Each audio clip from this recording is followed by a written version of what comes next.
Olá, bem-vindos à Igreja no Mundo, o programa da Fundação AIS, ajuda à Igreja que sofre, aqui na sua televisão. Eu sou o Paulo Bairro e é sempre um gosto saber que posso contar com a sua companhia aí desse lado, ao longo dos próximos 50 minutos. इससे ही इन्होंने मेरे साथ बहुत ज़्यादती की, मारा मारा है, पीटा है। कभी किसी के घर में रखते थे, कभी किसी के घर में रखते थे। जब मैं इस्लाम कबूल नहीं थी करती ना, तो वे मुझे मारते थे, कहते थे कि नहीं करो तुम, हम भी मुस्लिम हैं, आपको भी मुस्लिम करना है हमें। ठीक है। Esta voz que escutamos em fundo é de uma jovem. Ela tem uns olhos tristes, ela está zangada com a sua própria história. É jovem, mas quase que poderíamos dizer que ainda é uma criança. Shafila Kashind tinha 14 anos quando foi sequestrada por familiares muçulmanos. Importa aqui dizer que ela é paquistanesa. Os familiares muçulmanos de Shafila não toleravam que ela fosse cristã. Quiseram castigá-la por causa disso. Foi raptada e esteve em cativeiro durante meses e foi forçada a converter-se ao Islão.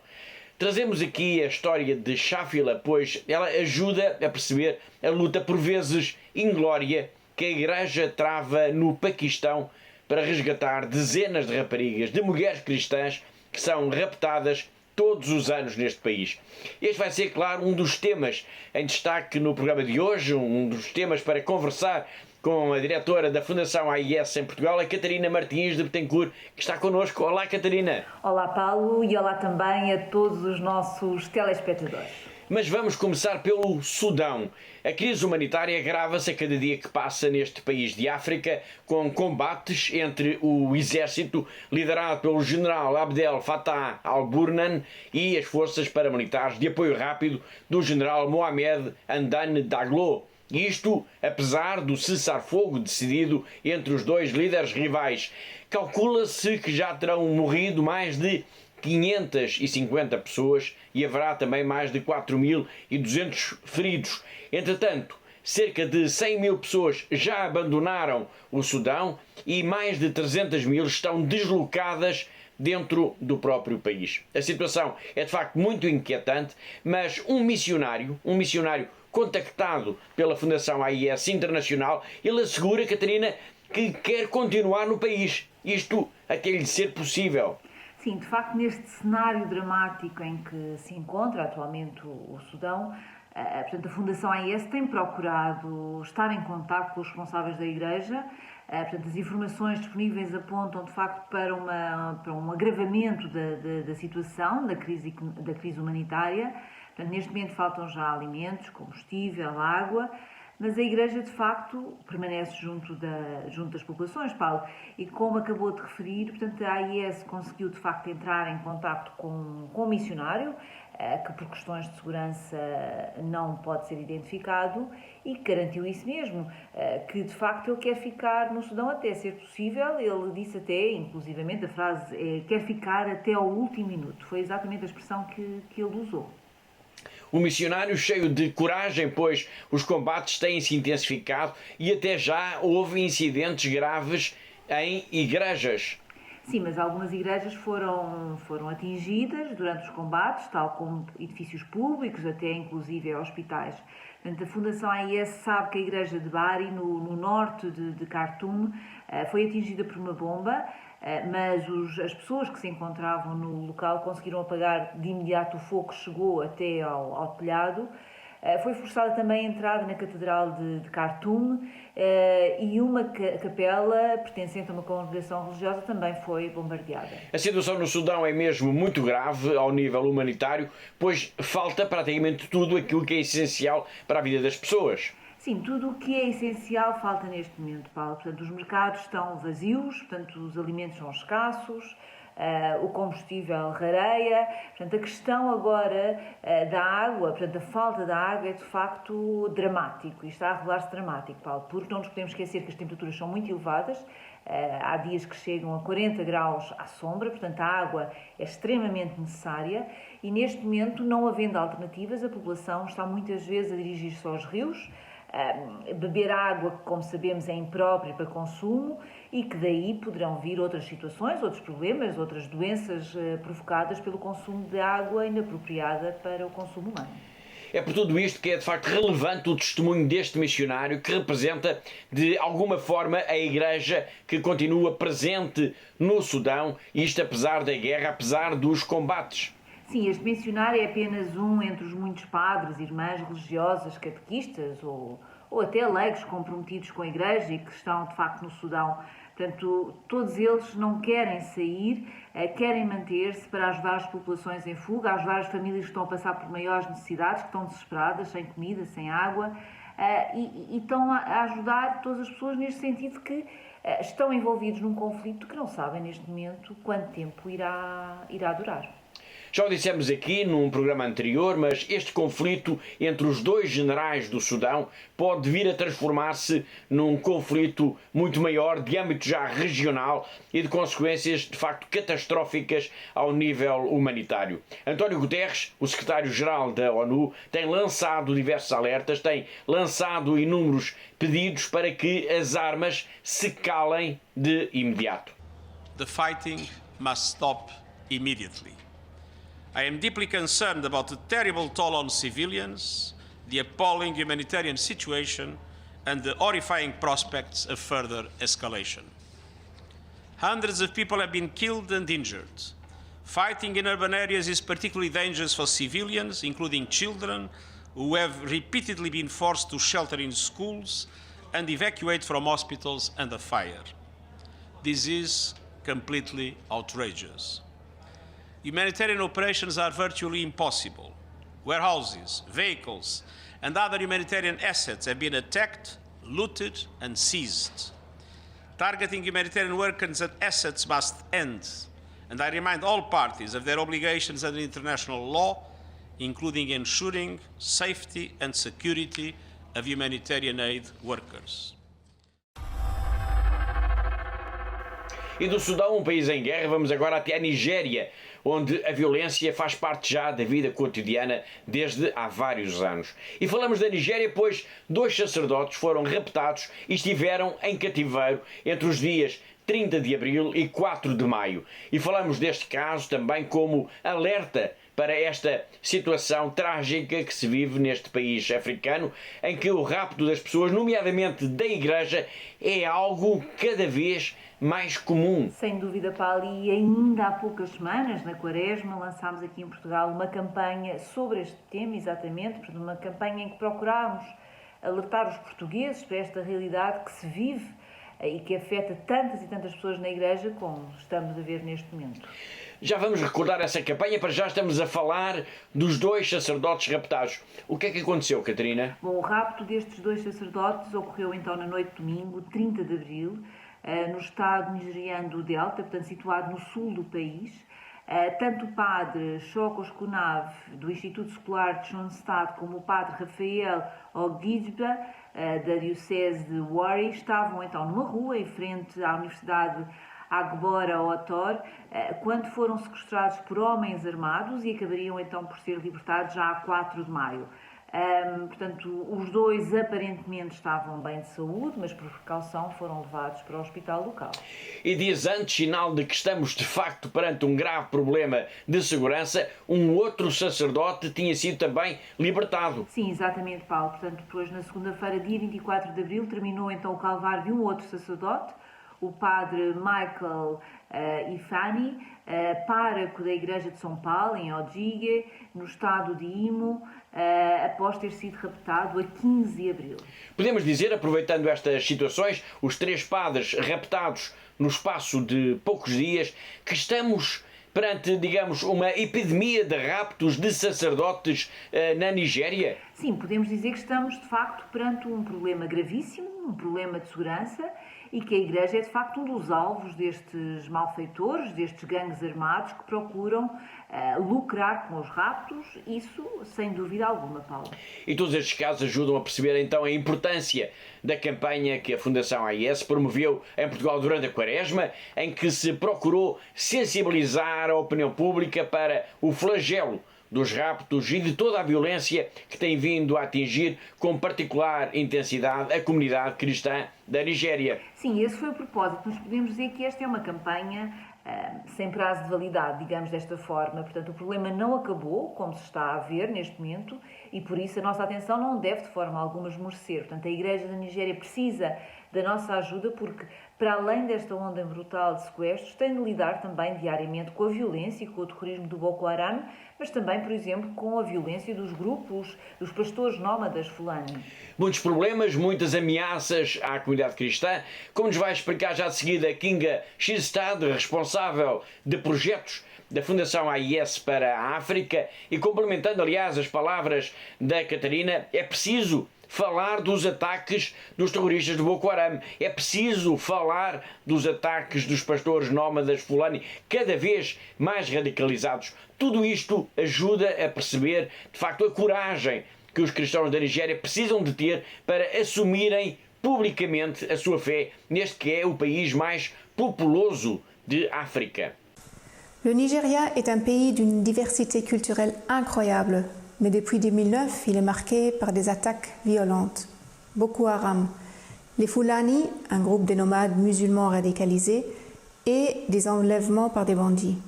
Et dans le nord, les chrétiens continuent d'être persécutés en raison de leur foi. L'Église y fait un travail incroyable et mise, entre autres, sur le point suivant. Le dialogue interreligieux pour briser la spirale de la violence. Pour cela, il faut des formations spécifiques et des séminaires. D'autres nous demandent très concrètement de protéger les prêtres et les religieuses par des systèmes d'alarme ou des clôtures de protection. Mais tous veulent renforcer la présence de l'Église afin que les prêtres et les religieux parviennent là où la souffrance est la plus grande. Ce sont eux qui sèchent les larmes, pas les hommes politiques. L'assistance aux victimes est également primordiale. La guérison de traumatisme, par exemple, nécessite aussi une formation spéciale. Et pour finir, l'Église du Nigeria demande nos prières pour la paix, la guérison et le pardon. Cela implique de penser aux nombreux martyrs qui ont perdu la vie ces dernières années en raison de leur foi en Christ. Nous avons déjà promis de les aider. Pouvons-nous compter sur vous? Un grand merci d'avance.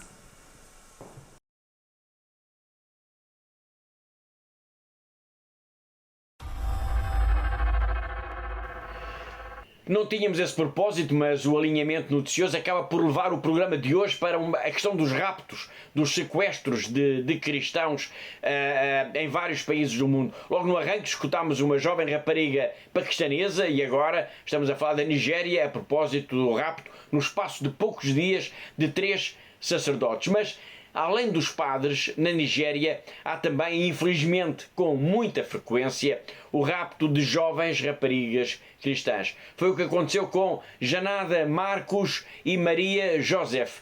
Ambas foram raptadas pelo Boko Haram, pelos terroristas do Boko Haram, por serem cristãs. Ambas viveram horrores às mãos destes terroristas e ambas conseguiram fugir. Agora tentam sarar feridas num centro de apoio para pessoas traumatizadas na diocese de Maiduguri, um centro que nasceu com o apoio da Fundação AIS e que levou também, Fundação AIS, que levou também estas duas mulheres recentemente à Itália para contarem ao mundo as suas histórias. Maria Joseph, Janada Marcus. These are just two of the many men and women taken captive in Nigeria and forced to convert to Islam by Boko Haram. In the past 13 years, this terrorist group has been responsible for the deaths of more than 75,000 Nigerians. The time that they killed my father in front of me, they kidnapped me, we lost everything. This is the time that I have difficult in my life. Janada and her family were captured by the group, and her father was killed for refusing to sexually assault his daughter. Boko Haram is known to use any means possible to convert people to Islam. Often they change their captives' names, keep them in cages, and prohibit them from keeping their Christian traditions. For Janada, her mother's constant prayers helped her keep her Christian faith during captivity. This is my mother. She used to pray to us every day. She used to tell us that their own religion is no good, it's our own that is good. Because our own religion doesn't tell us to turn this person to be our own or to punish this person to force him to follow us. After escaping the terrorist group, both Janata and Maria sought refuge at a trauma center in the city of Maiduguri. There, they received counseling and care. Their counseling helped me to begin to start my life again and to meet others. Aid to the Church in Need created an initiative called Listen to Their Cries to bring awareness to the situation of Boko Haram survivors. The two women specifically asked Pope Francis to help. He should do whatever he can to help Christians. The initiative focuses not only on the stories of those men and women suffering in Nigeria, but its goal is to bring the testimonies of people in need around the world to light.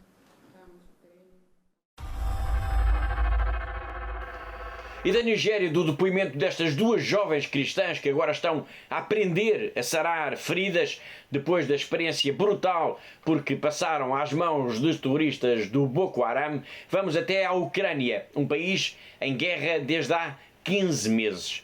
E falamos agora da Ucrânia, pois Magda Kaczmarek, que é responsável pelos projetos da Fundação AIS para a Europa de Leste, ela esteve na Ucrânia e regressou recentemente de mais uma viagem. Este país foi invadido em fevereiro do ano passado pela Rússia. Ela esteve alguns dias na Ucrânia e que balanço é que ela faz desta viagem, Catarina? Bom, Paulo, foi uma viagem de trabalho em que a Magda contactou diretamente com as diversas estruturas da Igreja local, acompanhou os projetos que são apoiados e que estão em curso neste momento através da Fundação AIS e, acima de tudo, foi tentar perceber quais são as maiores necessidades do povo ucraniano neste momento em que o conflito, como o Paulo disse, já vai no 15º mês. E quais são então essas necessidades?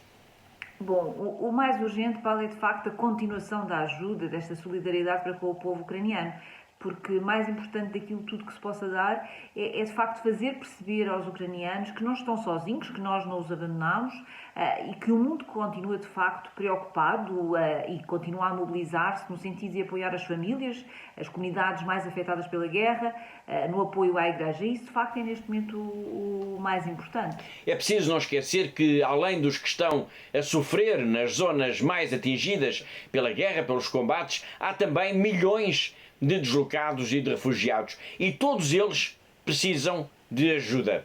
Claro, Paulo, e a Magda falou-nos disso mesmo. Ela veio, de facto, impressionada com o que viu, com uma sociedade que está a sofrer, com milhares e milhares de refugiados e deslocados. Ela viu crianças que apenas querem ser crianças, que apenas querem brincar, que querem ter os seus pais de volta ao pé de si. E diz que ajudar os ucranianos não é só uma obra de misericórdia, mas também, dado o contexto, é um desafio para a Igreja. Dada a brutal destruição que a guerra está a causar, mas também ao nível psicológico das pessoas, qual é que é, Catarina, então, o maior desafio para a Igreja na Ucrânia? Bom, o maior desafio para a Igreja local, Paulo, e podemos dizer para nós também, enquanto Fundação AIS, será sempre o de curar as feridas de tantas e tantas pessoas que neste momento são vítimas desta guerra, especialmente os mais novos, as crianças. Portanto, é verdade que é urgente fazer a reabilitação dos edifícios, que é um grande desafio, sem dúvida, mas nós não nos podemos esquecer da formação psicológica tanto dos padres como das irmãs. Portanto, as feridas mais importantes, aquelas que são mais profundas, nem sempre estão visíveis, nem sempre é possível vê-las de imediato. Portanto, e a Igreja é neste momento a única instituição no terreno capaz de facto de ajudar todas estas pessoas que estão a passar por tantas dificuldades e por tanto sofrimento. A missão da Fundação AIS aqui em Portugal e em todo o mundo é de facto ajudar os padres e as irmãs da Ucrânia que estão junto de todos os que mais sofrem por causa da guerra. O irmão Sergi Voroniuk é um capuchinho que está em Lviv. Juntamente com mais 2 frades, ele procura ser a mão amiga junto de todos os que estão por ali a sofrer. Laudetur Jesus Christus, Pax et Bonum, I'm brother Sergi Voroniuk, I am from Ukraine, I am brother Capuchin, priest, and now we live with 2 of my brothers here in Lviv. I want to say thank you very much to Kirche Not for your help for us, for Church in Ukraine during years, and especially in this time of great war that our nation now we have in our country, unfortunately. And I want to explain in a few words what it is now in here. It is very terrible things. There are terrible things here because all our south and western part of Ukraine is occupied by war, and children, women, old people are killed without any mercy. It is great pain of our hearts. North part of our country is now we try to rebuild it because of after occupation, and a few days ago all of us can see great and terrible things what was in this small town around Kiev. In this situation, we try to help our people as we can. We try to pray for all of them, for all victims of this war. We try to be with them, to say word of God, and to build them their faith that God will save us in this situation. Here in Lviv, me and my brothers don't need doesn't need nothing. We have to eat, we have what clothes, but people on this part of Ukraine where was war or where it is war now, they need everything. They need product to eat, they need a dress, they need protecting things, they need everything, and therefore I ask you for help for us in this time. And I want to say you that all of us are very grateful for you. We remember all people who help us. We pray for you, and we ask God to bless you. May God bless you. Thank you very much.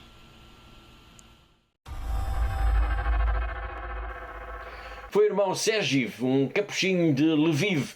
Há pouco falámos de Magda Kazmarek, a nossa colega responsável pelos projetos da Fundação AIS na Ucrânia. Ela não tem parado, de facto, no contacto com as estruturas da Igreja, com os grupos responsáveis pela ajuda humanitária às populações, como é o caso, por exemplo, dos irmãos albertinos.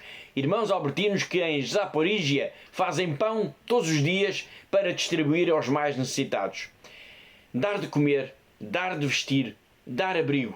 Tudo isto são obras da misericórdia que acontecem todos os dias na Ucrânia graças à ajuda dos benfeitores da Fundação AIS.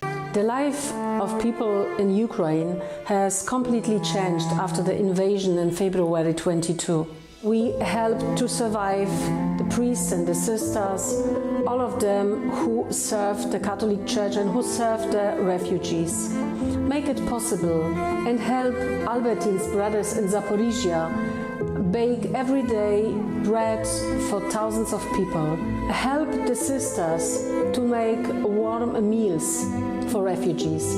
And help us to make it possible to buy vehicles which sometimes save life. Thank you.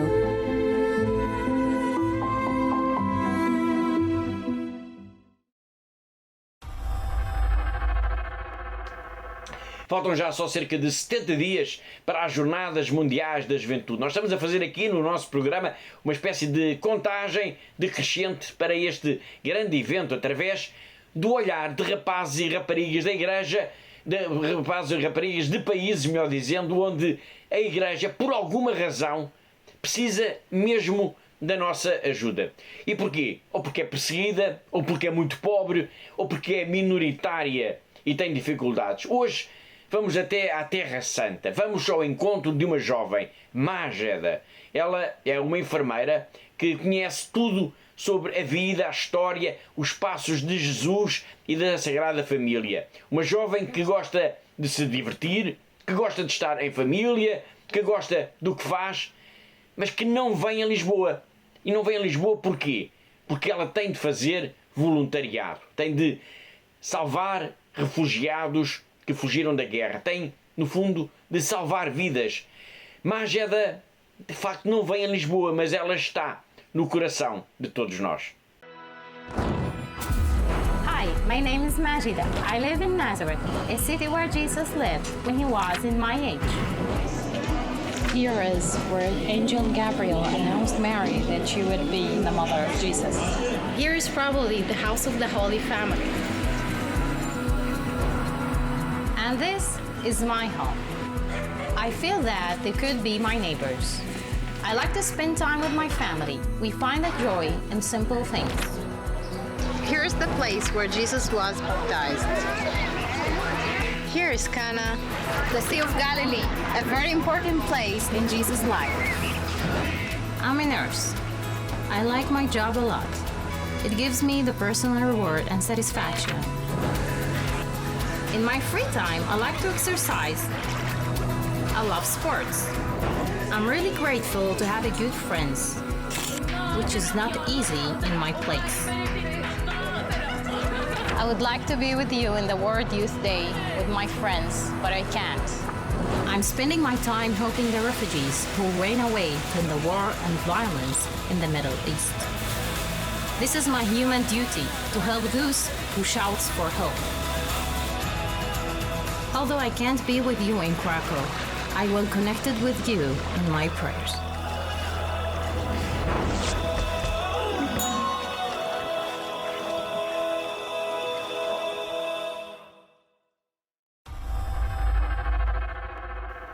E da alegria de Mágeda, do exemplo de Mágeda, desta jovem cristã que acabámos de conhecer e que vive na Terra Santa, vamos agora num salto de milhares de quilómetros até à China. Vamos ao encontro do nosso correspondente em Macau, o jornalista José Miguel Encarnação.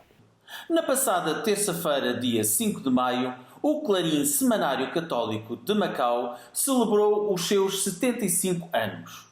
O bispo Dom Stephen Lee, o bispo de Macau, celebrou uma missa de ação de graças na Sé Catedral ao final do dia, tendo sido coadjuvado por alguns sacerdotes que aqui se encontram ao serviço da Diocese. A missa foi celebrada em português, chinês e inglês, precisamente as três línguas com as quais é publicado o Clarim. Este jornal foi fundado em 1948, logo após o fim da Guerra do Pacífico e com esse fim também o término da Segunda Grande Guerra Mundial.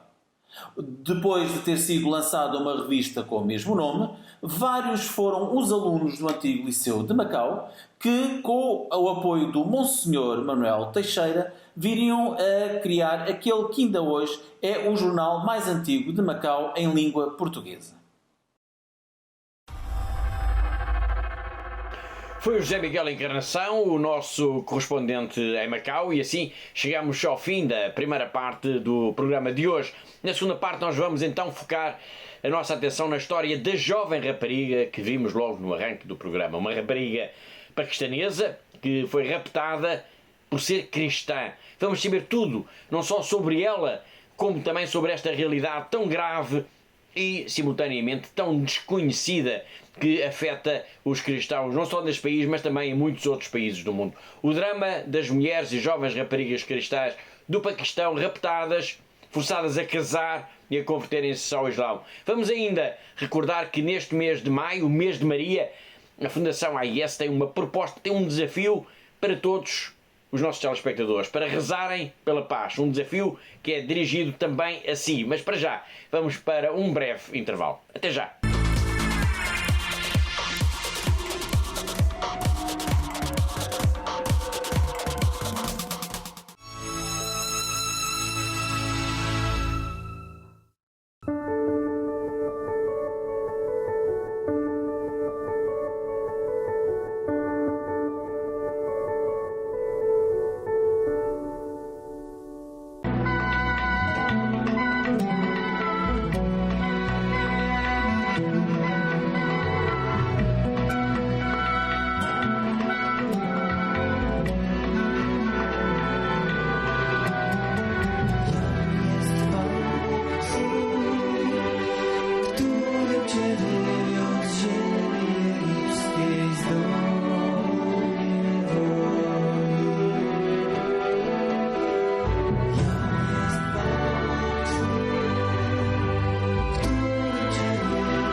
Oh Lord Jesus, help me obey commandment 6. Icona Ulemi, Icona Jezebel. Oh Lord Jesus, help me obey commandment 6. Jesus is the way, Jesus is the truth, Jesus is life, the light in my path. Deliver me from evil, help me overcome. Oh Jesus, oh Jesus, oh Jesus, oh Jesus, yeah. I can say, oh Lord Jesus, help me obey commandments 6. I can sing, My ultimate end will depend on our decisions. Choosing truth or not with its power and precision to set us free responsibly for the fullness of love to the end. Set me free, yeah. My ultimate end will depend on our decision. My ultimate end with its power and precision to set us free responsibly for the fullness of love to the end. Set me free, yeah. Deceit and deception. We need divine protection. Divine protection. Deceit and deception. We need divine protection. We need divine protection. Deceit and deception. Rescue me. We need divine protection. We need divine protection. Deceit and deception. Rescue me. We need divine protection. We need divine protection.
Прилетали снаряды туда каждое утро, каждый день, ночь. У нас постоянно были обстрелы.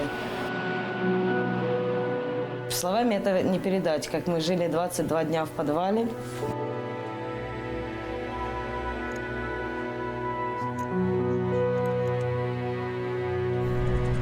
Спали на полу, ели то, что приходилось найти нам в магазине. Нам был этот шаг перешагнуть, просто выйти с этого бомбоубежища.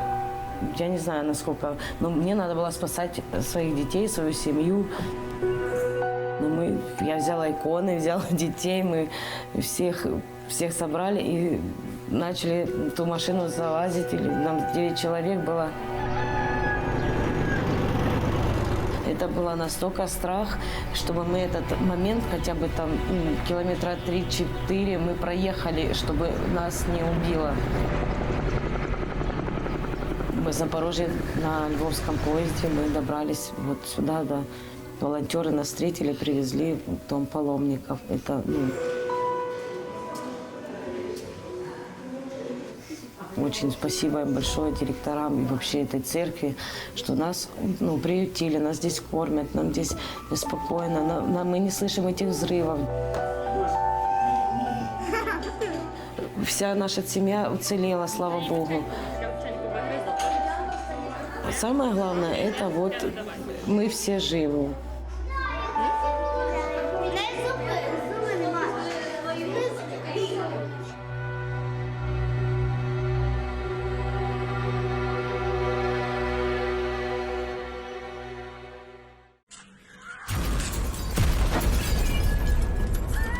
Перше, що були чути вибухи Почали до нас їхати перші біженці.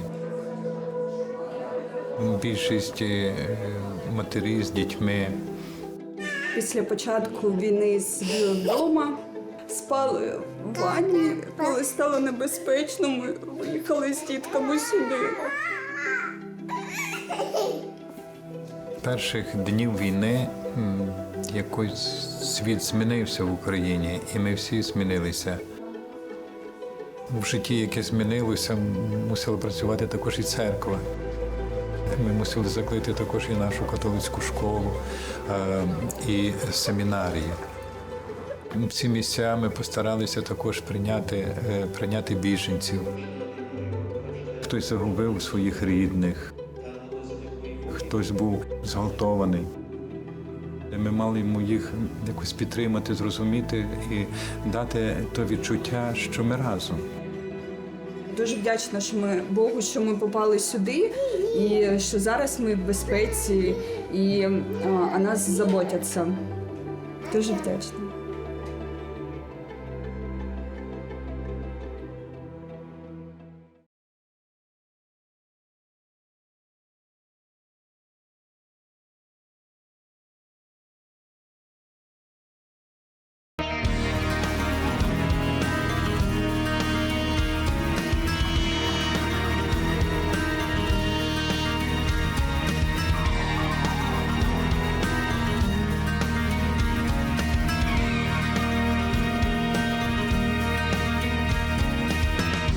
Wielki spokój tutaj mam, czuję w Tobie cały świat. Twego serca ruch, jak muzyki rytm, bezpieczeństwo dajesz mi.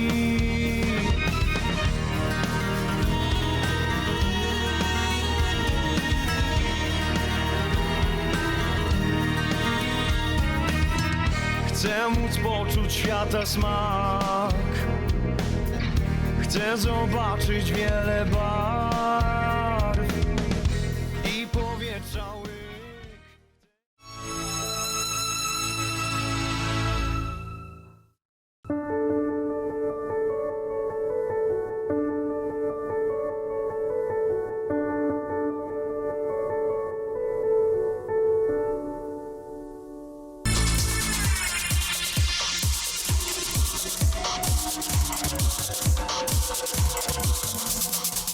Olá de novo, está a ver Igreja no Mundo, o programa da Fundação AIS aqui na TV Canção Nova. Eu sou o Paulo Aide, comigo está a Catarina Martins de Betancourt, a diretora da Fundação AIS em Portugal.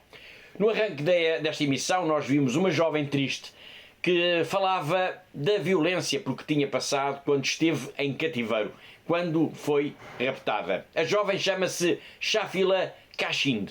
Já vamos conhecer um pouco melhor a sua história. Para já, importa falar deste problema, o rapto de jovens raparigas e mulheres cristãs e de outras minorias religiosas no Paquistão.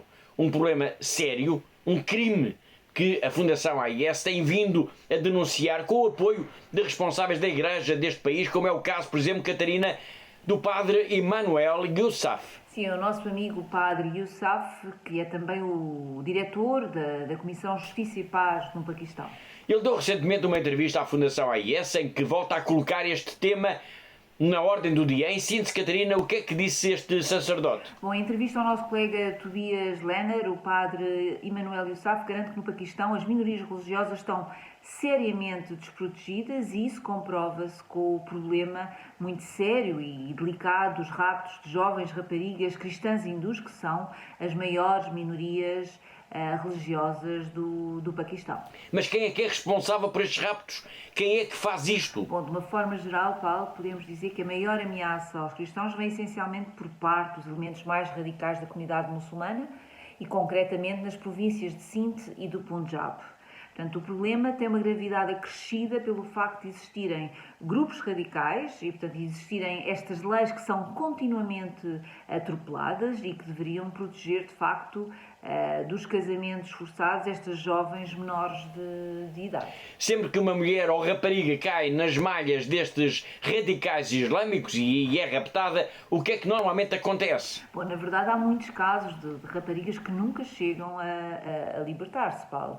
Mas, independente de haver ou não o pagamento de um resgate, a verdade é que estas raparigas e jovens raptadas só são verdadeiramente, ou só conseguem ser verdadeiramente libertadas após uma decisão da justiça. Mas isso é um outro problema, porque exige tempo e exige também dinheiro, e os grupos radicais fazem sentir as suas ameaças a tal ponto que há muitos advogados que se recusam a defender estas jovens e que se recusam a pegar nestes casos, mas ao mesmo tempo também há juízes que sentem receio que são muitas vezes ameaçados também por defenderem estes casos. Os raptos de jovens cristãs são apenas uma das faces da moeda da violência contra as minorias religiosas no Paquistão. A lei da blasfémia é outro dos problemas. Sim, é um dos principais problemas mesmo, Paulo. Portanto, e o padre Emanuel Youssaf falou também disso ao nosso colega. Portanto, qualquer difamação do Islão ou do profeta Maomé é visto como uma ofensa punível, com a pena de morte até, e muitas vezes têm sucedido falsas acusações, como forma, por exemplo, de resolver algum tipo de diferente local ou até conflitos de terras, por exemplo. E sempre que o alvo da acusação é um cristão, diz-nos o padre Youssaf, então é comum que os muçulmanos que vivam nas zonas, que vivam numa determinada zona, portanto, atacarem também a casa dos outros cristãos, saqueando-as e muitas vezes queimando as próprias casas. A Fundação AIS apoia o trabalho deste sacerdote, apoia o trabalho da Comissão Nacional de Justiça e Paz do Paquistão e apoia, como eles, através deles e com eles, as jovens raparigas cristãs que são apanhadas nestas redes, que são raptadas e violentadas, como aconteceu com Shafila Kashin. Neste caso concreto, o que é que lhe aconteceu? A Shafila Kashind tinha 14 anos de idade quando foi sequestrada por familiares muçulmanos. Eles não toleravam que ela fosse cristã, portanto quiseram castigá-la por causa disso. Ela foi violada vezes sem conta, esteve em cativeiro e depois, durante meses, e depois foi forçada a converter-se ao Islão. Shafila só foi libertada a troco do pagamento de um resgate, e isto porque a sua saúde, de facto, foi definhando, foi se tornando cada vez mais frágil. Portanto, ela passou a ser um estorvo para os seus raptores. No entanto, até agora, ninguém foi condenado neste caso. Foi mais um crime sem castigo no Paquistão. Shafila foi resgatada só ao fim de alguns meses de inferno, mas uma parte de si, podemos dizer, morreu no dia do sequestro. Por mais tempo que viva, dificilmente esta jovem conseguirá esquecer a dolorosa experiência de cativeiro. Foi agredida, foi maltratada, foi usada como uma mercadoria por ser apenas uma rapariga cristã.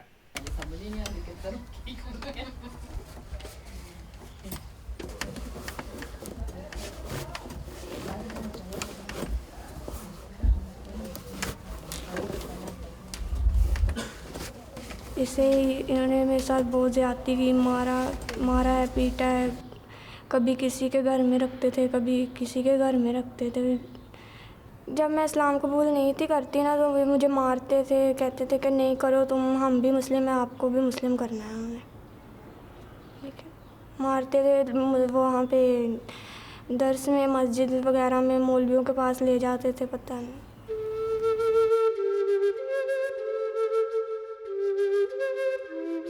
तो ये कहने लगे जी काफ़ी ज़्यादा कागजात पर मेरे अंगूठे लगवाए, साइन करवाए, और खुद ब खुद ही कुछ आगे लिखते रहते थे मौलवी। मेरे सामने मेरे माँ बाप को फ़ोन करके कहा कि 5 लाख रुपया दो तो हम लड़की भेज देंगे आपकी।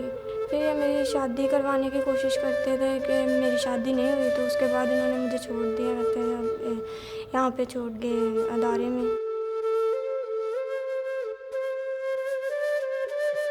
जब हम अदालत में जाते हैं, हम तो जाते हैं अकेले हैं, लेकिन वो अपने साथ बहुत ज़्यादा आदमी लेके आते हैं। हमें उनकी तरफ से ख़तरा है, हमारी तरफ से तो हमें कोई ख़तरा नहीं है। इसलिए क्रिश्चियन रहना चाहती हूँ क्योंकि मेरे पापा, मेरे अब्बू सब क्रिश्चियन हैं, तो फिर मैं मुस्लिम हूँ, क्या करना है। हम ख़ानदान से हमारा पूरा क्रिश्चियन है।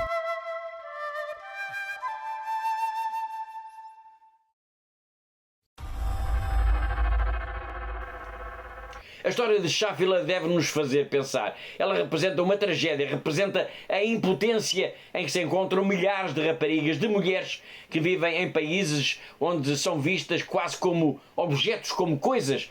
Raparigas e mulheres a quem é negada uma vida normal, a quem é negada a felicidade. Este vai ser um tema a que, obviamente, vamos regressar nas próximas semanas. Para já, tema incontornável nos últimos dias tem sido a coroação de Carlos III. Para nós é um orgulho saber que o novo monarca do Reino Unido é também um amigo da Fundação AIS.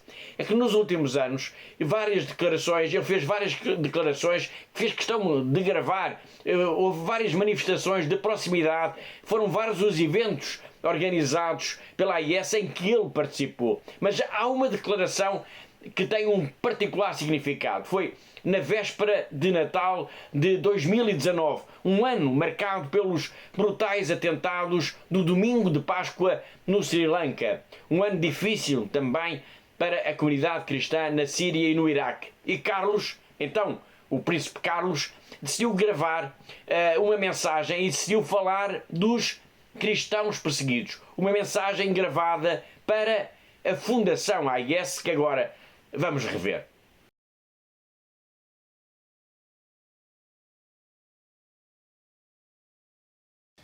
As Christians all around the world prepare to celebrate the birth of Jesus Christ, it is of vital importance that we remember all those who suffer persecution for their Christian faith. I recently had the great privilege of meeting a priest who had ministered to those in Sri Lanka who were so dreadfully injured in the barbaric attacks this year on churches on Easter Day. With nearly 260 killed and more than 500 injured in that appalling atrocity, Sunday the 21st of April was the single worst day of violence targeting Christians in the modern era. But tragically, it was not an isolated example. I also met a religious sister recently who told me most movingly about the situation in Syria, where, with immense courage and in impossible conditions, she provides crucial support to Christians and others escaping violence and death. A report in October by the charity Aid to the Church in Need found that within a decade, up to 2/3 of Christians have fled Syria. In Iraq, Christian communities have shrunk by up to 90% within a generation. As we recall how the Christ child fled with his parents to Egypt, let us remember the countless many who endure terrible persecution or are forced to flee their homes. And let us strengthen our resolve to prevent Christianity disappearing from the lands of the Bible. The Syrian sister I met gave me a gift. It was a depiction of the head of the crucified Christ made out of charred wood taken from a bomb-blasted church in Aleppo. As we mark this holiest of seasons in the Christian calendar, may I assure those of you who carry the cross of suffering today that you are in my most special thoughts and heartfelt prayers. And to Christians everywhere, may I wish you a peaceful, safe, and holy Christmas.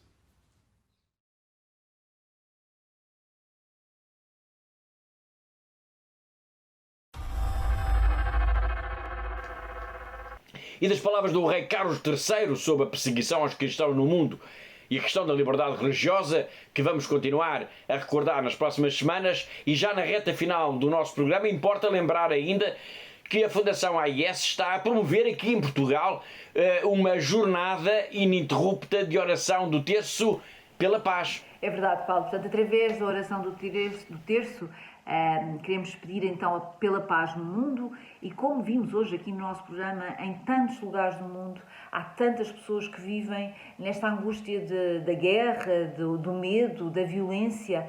Portanto, rezar pela paz é um compromisso que cada um de nós deve ter como cristão e devemos também cumprir, no fundo, aquele pedido que Nossa Senhora deixou em Fátima aos 3 pastorinhos, que foi rezar pela paz, portanto, rezar o texto todos os dias pela paz. Já vamos a meio do mês, mas nunca é tarde para mais pessoas e grupos e movimentos e congregações se juntarem a esta iniciativa.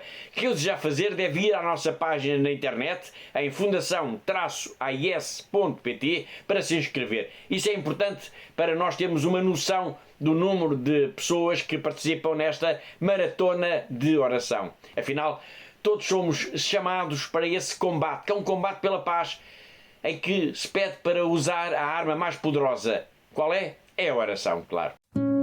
A Fundação AIS acredita profundamente na importância e na força da oração para se alcançar a verdadeira paz. Todos podemos oferecer um pouco do nosso tempo rezando pelos que mais sofrem, rezando pela paz.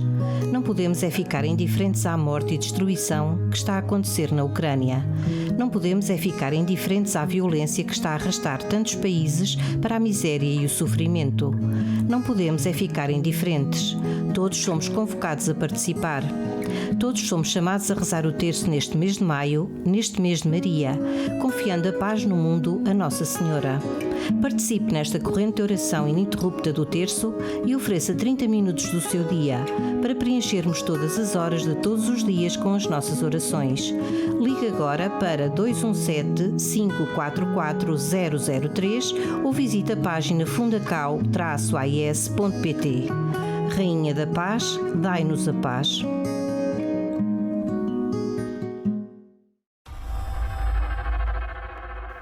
Mesmo a fechar o programa de hoje, apenas só uma nota para lembrar que, através da declaração de IRS, que agora todos começamos a preencher e entregar, é possível, de forma muito fácil, gratuita e eficaz, ajudar, Catarina, a Igreja que sofre, ajudar os cristãos perseguidos no mundo. Sim, Paulo, de facto é importante relembrarmos mais uma vez, mais outra semana, de facto que esta é uma forma muito fácil, muito prática e que sem que isso custe um cêntimo sequer de ajudar os cristãos perseguidos. Portanto, basta fazermos uma simples cruz na nossa declaração de IRS e doarmos 0,5% do nosso imposto à Fundação AIS.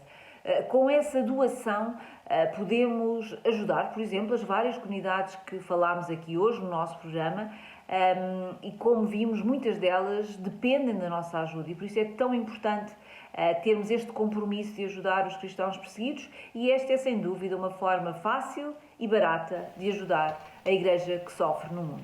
É isso mesmo, fazendo uma cruz na sua declaração de IRS, está a ajudar a suportar a cruz do sofrimento dos cristãos no mundo. Para não ter dúvidas da forma como se preenche a declaração de IRS com esta consignação para a Fundação AIS, nós preparámos um pequeno explicador que vamos ver já de seguida.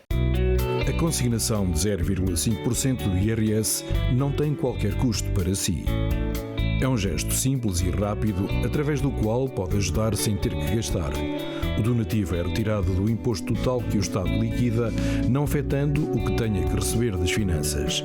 Assim, ao doar 0,5% do seu IRS, sem custos acrescidos para si, estará a ajudar a Fundação AIS no seu trabalho junto às comunidades cristãs mais necessitadas.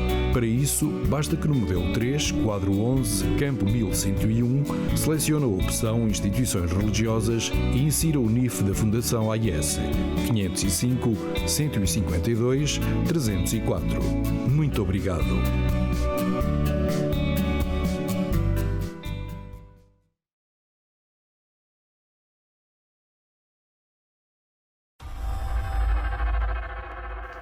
E assim, com esta informação útil sobre a declaração do IRS e a ajuda que isso pode significar para os cristãos perseguidos, e volto a recordar, é uma ajuda que é gratuita, mas que é muito importante para os cristãos perseguidos, e assim chegamos ao fim do nosso tempo, ao fim do programa de hoje. Resta-me agradecer a colaboração da Catarina, a diretora da AIS em Portugal, assim como de todos os que ajudaram a produzir, a editar e a levar até si este programa. E já sabe, eu conto consigo sempre aí desse lado na próxima semana. Até lá, se Deus quiser.